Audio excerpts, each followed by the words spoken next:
Are John Carter and Dejah back together? Dejah Thoris is at last reunited with her family after they defeat the Zodangan fleet both on land and in the air. The Tharks and Helium create new friendships and ties of peace following the battle. After getting married to Dejah Thoris, John Carter becomes a prince of Helium and battles for 9 years. This is all the information we have on the unfulfilled plot plans for John Carter 2 and 3, which were originally intended to be a trilogy of films. Disney's John Carter film, helmed by Toy Story's Andrew Stanton, is an adaptation of Edgar Rice Burroughs' pulpy science fiction classic, A Princess of Mars. The film does a fantastic job creating a complex, mythology-driven interplanetary world, where romantic developments and exciting action sequences with cutting-edge CGI are set against the backdrop of a menacing cosmic struggle. Not surprisingly, given all the signs of a promising franchise, director Andrew Stanton intended to develop it into a full-fledged fantasy film series. A soldier in the Civil War, who unexpectedly ends up on Mars, is the main character of John Carter. In addition to discovering that he has the capacity to overcome Mars' gravity and do enormous airborne leaps, he quickly encounters unusual and magical animals as he explores the barren surface of the planet. Carter, played by Friday Night Lights star Taylor Kitsch, uses this newly acquired power to his advantage when he battles evil to win a war that is about to break out on the planet. The movie closes on an exciting cliffhanger reminiscent of Avatar, paving the way for another Mars expedition.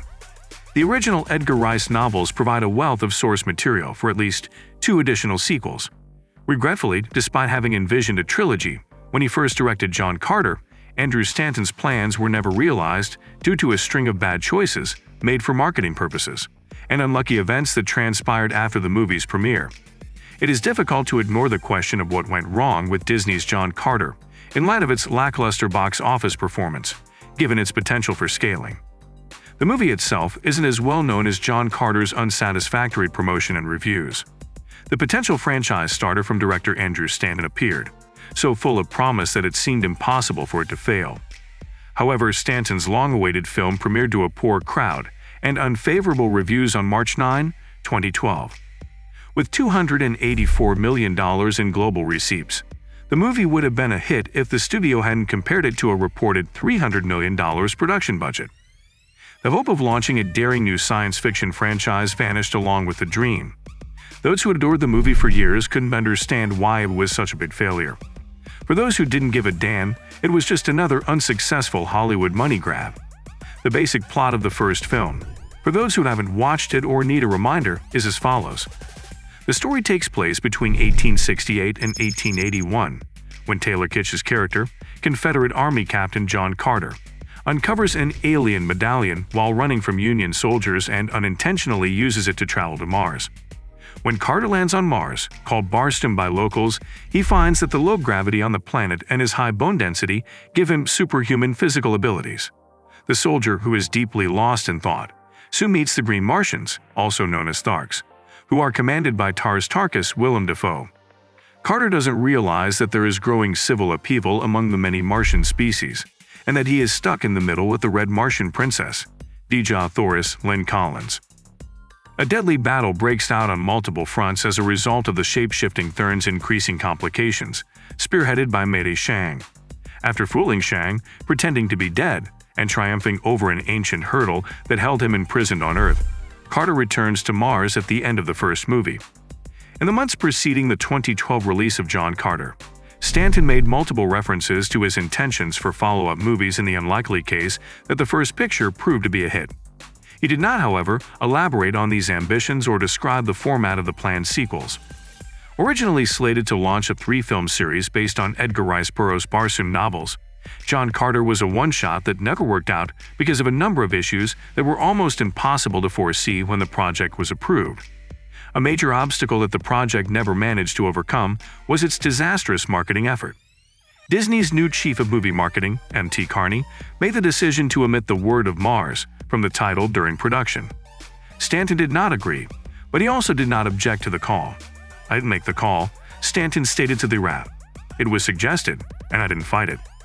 The possibility of a sequel was slipping farther and farther out of reach, though they were unaware of it at the time. Too much was unclear and jumbled in the promotion.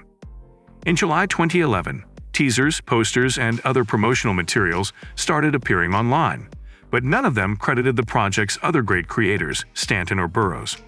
Disney didn't mention that Stanton had directed Pixar's Finding Nemo 8 years earlier, or that Burroughs had created Tarzan in his marketing for the film. It was Stanton's first effort at a live-action blockbuster, but Disney executives were persuaded to give him a chance by his notable directing accomplishments. Unfortunately, the marketing did not show how confident they were in him.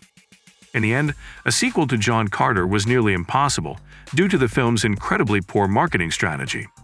Stanton was obviously the ideal candidate, but the project he had worked so hard to create was abandoned due to a confusing marketing plan and the difficulties of an animation director making his live-action directorial debut. The closest we'll come to experiencing what may have been is this new knowledge, as Gods of Mars will never make it to the big screen, at least not from Stanton or Disney. Is it really that unlikely that Disney's streaming service will release a follow-up to John Carter? Surely a John Carter 2 movie can't be the most absurd thing ever. The concept of box office bombs fascinates both movie enthusiasts and film historians, all the more so when the film has all the makings of a huge blockbuster.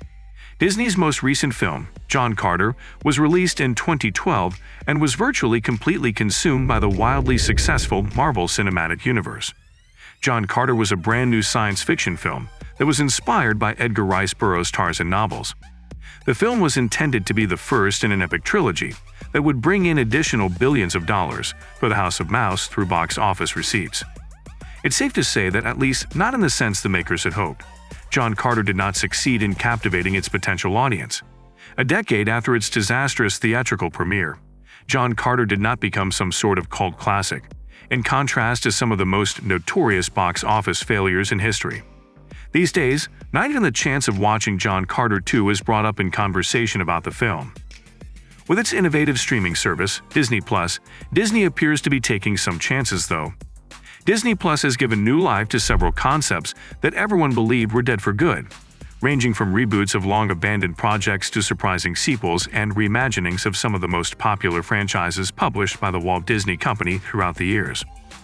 Once more, is it really that unrealistic to assume that Disney's streaming service will release a sequel to the science fiction action movie helmed by Andrew Stanton?